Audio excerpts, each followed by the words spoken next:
BJP और कांग्रेस नेता एक साथ कोरोना के खिलाफ जन जागरूकता अभियान पर निकले। कांग्रेस विधायक विशाल पटेल और पूर्व बीजेपी विधायक मनोज पटेल ने 6 गांवों में जागरूकता अभियान चलाया। सोशल डिस्टेंसिंग का पालन करते हुए देपालपुर के चाटवाड़ा, सगडोड, चांदेर, बनेडिया सहित 6 गांवों में ये जनप्रतिनिधि साथ गए। इस दौरान सरपंच और ग्रामीण भी मौजूद थे।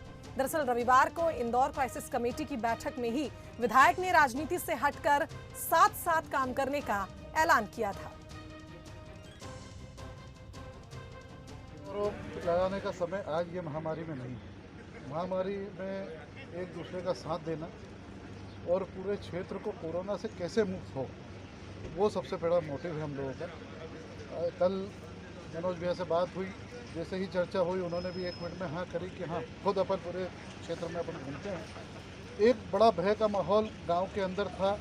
हमें वैक्सीनेशन नहीं लगाना है, हम घर से बाहर नहीं जाना है, हमें आइसोलेशन वार्ड में नहीं जाना है, हमें हमारे घर पे ही रहना, यहीं ठीक हो जाएंगे। तो एक वो जो माहौल था वो कहीं ना कहीं हमें उस चेन को तोड़ना था, इसीलिए जन जागरण अभियान ये चालू किया हम लोगों ने। और हम दोनों साथ में गांव-गांव जा रहे हैं, लोगों को एक जन जागरण अभियान के माध्यम से कि कोरोना को हम ख़त्म कर सकते हैं। लोग बढ़ चढ़ कर के हिस्सा ले रहे हैं और बोल रहे हैं कि हम अपने गांव को संभालेंगे।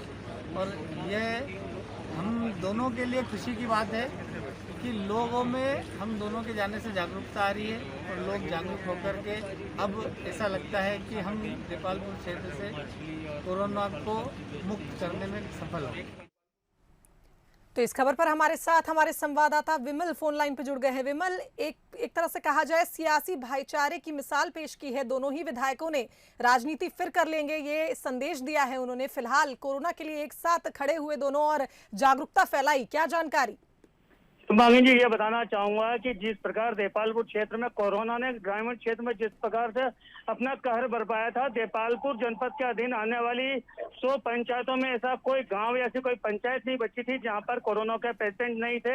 लेकिन जिस प्रकार शहरों से बातें निकल कर आ रही थी कि शहरों के अस्पतालों में जगह नहीं है, ऑक्सीजन नहीं मिल रही है, लोग दुनिया मर रहे हैं, तो उसको लेकर ग्रामीण क्षेत्र में कहीं ना कहीं डर का माहौल था और लोग अपने घरों के अंदर ही रहकर अपना इलाज करा रहे थे। और यहाँ कि प्रशासन ने देपालपुर क्षेत्र से 54 जंबो के जो सिलेंडर ऑक्सीजन के थे वो इकट्ठे करके शहरों में पहुंचाए थे, जिसके बाद जब देपालपुर क्षेत्र में एक बड़ा नेगेटिव एक भाव जागृत हुआ था और जिस गांव में देखे वहां कहीं ना कहीं मौतें हो रही थी। उसके बाद जब विधायक विशाल पटेल ने 2 करोड़ रुपए की अपनी विधायक निधि कोविड सेंटर के लिए जारी की थी और 50 लाख रुपए अपने परिवार की ओर से जारी किए थे, उसके बाद दोनों दल के लोग जब बाहर निकले और जब उनको लगा कि वाकई में ग्रामीण क्षेत्र की स्थिति काफी बदतर है, उसके बाद जब दोनों विधायक आज ग्रामीण क्षेत्र में निकले तो एक बहुत अच्छा सकारात्मक संदेश गया, जिसमें लोगों का ये कहना था कि जहाँ एक सही की राजनीति जो चल रही थी, अगर बीजेपी भी काम करती है तो कांग्रेस वाले अपोजिशन में करते थे, कांग्रेस वाले करते थे, तो बीजेपी के कार्यकर्ताओं में एक नेगेटिव आ गई थी। लेकिन जब पूर्व विधायक मनोज पटेल और वर्तमान विधायक विशाल पटेल जब दोनों मिलकर एक गांव में गए तो वहां पे जो जागरूकता का एक संदेश देखने को मिला कि अब जो दोनों दल के लोग एक सकारात्मक रूप से गांव में निकल रहे हैं और जन जन की सेवा करने में लगे हैं। और उससे लगता है कि कहीं ना कहीं हम अभियान में कोरोना के ऊपर विजय हासिल कर सकते हैं।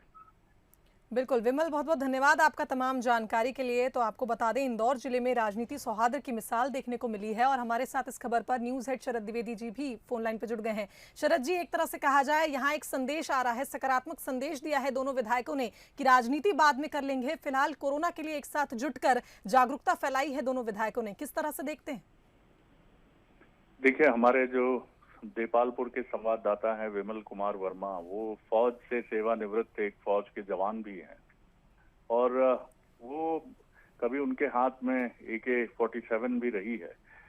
और युद्ध का भी ये नियम है कि अगर युद्ध में प्रतिद्वंदी देश का सैनिक घायल पड़ा है तो भले ही वो दुश्मन देश है और वो प्रतिद्वंदी है, वो दुश्मन सैनिक है, लेकिन जो दूसरा सैनिक है जिसके हाथों वो घायल हुआ है तो वो उसके सम्मान की भी रक्षा करता है, उसके उपचार की भी व्यवस्था करता है और अगर उसे पानी की जरूरत है या किसी और चीज की जरूरत है तो वो भी मुहैया कराता है। इस समय मानवता पर हमला हुआ है कोरोना वायरस का, और कोरोना वायरस न कांग्रेस, न बीजेपी, न किसी और राजनीतिक दल, इससे जो पीड़ित है वो मनुष्य है। वो चाहे किसी भी पार्टी का हो या ना हो, सामान्य हो, रईस हो, गरीब हो, अमीर हो, ऐसे में क्या भेद रह जाता है फिर शुभांगी। और ये बहुत अच्छी मिसाल है, क्योंकि हमने देखा कि इसके बाद भी भेद किया जाता है अमीर के साथ, गरीब के साथ। हमने ये भी देखा कि लोगों ने इसको मुनाफे का एक धंधा बनाने की भी कोशिश की, नकली इंजेक्शंस बनाए गए, ब्लैक मार्केटिंग करने की कोशिशें हुई। कोशिशें क्या हुई, वो किया गया। तो मनुष्य का ये स्वभाव भी है कि वो घटियापन और निकृष्टता की सीमाओं को छूता है और उस पर किसी भी परिस्थिति का कोई असर भी नहीं होता। लेकिन अच्छी बात यह है कि ऐसे लोगों की संख्या बहुत अधिक नहीं होती है और अधिकांश संख्या हमें ऐसे लोगों की मिलती है जो मनुष्यता के धर्म को निभाते हैं।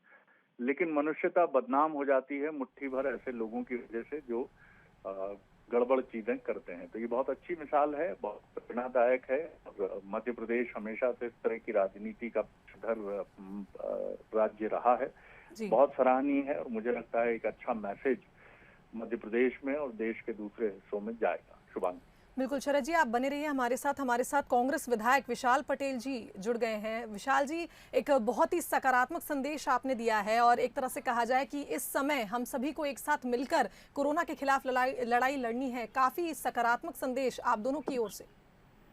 जी मैडम, आज की वर्तमान स्थिति देखते हुए राजनीति करने का समय नहीं है। एक मानवता की एक मिसाल हमेशा रही है इंदौर शहर की, और मैं समझता हूं कि जिस प्रकार से हम लोगों ने जो प्रयास किया है, इससे निश्चित तौर पर मेरी विधानसभा के अंदर बहुत बड़ा फर्क पड़ा है। लोग जो आइसोलेट नहीं होते थे, लोग जो घर से नहीं निकलते थे इलाज ट्रीटमेंट के लिए, वो सब अब निकलने लग गए हैं और कहीं ना कहीं हम इस महामारी के अंदर विजय जरूर पाएंगे। जी विशाल जी, आपका बहुत बहुत धन्यवाद हमारे साथ इस खबर पर जुड़ने के लिए। शरद जी, आपके पास आना चाहूंगी। जिस तरह से कई तरह के एक तरह से कहा जाए प्रयास किए जा रहे थे कि लोगों को जागरूक किया जाए कि वो कोरोना की जो गंभीरता है उसको समझे, जो स्थिति बनी हुई उसकी गंभीरता को समझे, और फिर विधायकों द्वारा एक पहल की जाती है कि एक साथ मिलकर काम किया जाता है जागरूकता अभियान के लिए। तो क्या और भी विधायकों के लिए और भी मंत्रियों के लिए एक संदेश बनकर ये बात सामने आएगी? देखिए, कई जगह इस तरह की चीजें चल भी रही हैं शुभांगी। हो सकता है हमारे पास जानकारी ना हो। अभी एक दिन पहले ही कमल पटेल जी से हमारी बात हुई तो उन्होंने बताया कि हरदा में उन्होंने कांग्रेस विधायक जिनका एक नर्सिंग होम भी है, उस नर्सिंग होम के लिए उन्होंने हर संभव मदद उपलब्ध कराई और उन्हें रेमडेसिविर इंजेक्शन की जरूरत थी तो वो इंजेक्शन भी उन्होंने मुहैया कराए। तो ये कोशिशें मध्य प्रदेश में जारी है। सुखदेव पांसे जी ने उनकी तारीफ भी की, जो कांग्रेस के विधायक हैं। स्कूल की मीटिंग में उन्होंने कहा कमल पटेल जी का काम सराहनीय है। तो कुल मिलाकर ये कोशिशें चल रही हैं, लेकिन अच्छा है, इसका और विस्तार होगा तो हमारा सबका विश्वास मनुष्यता पर और अधिक मजबूत होगा। जी शरद जी, बहुत बहुत धन्यवाद आपका इस खबर पर हमारे साथ बातचीत के लिए। तो आपको बता दें कि देपालपुर में सियासी भाईचारे की मिसाल देखने को मिली, जहां विधायक और पूर्व विधायक साथ मिलकर लोगों को जागरूक करने आगे आए और लोगों को कोरोना की स्थिति के बारे में समझाया। वैक्सीनेशन के लिए उन्होंने लोगों को जागरूक किया और काफी सराहनीय पहल और सकारात्मक संदेश दोनों की ओर से देखने को मिला।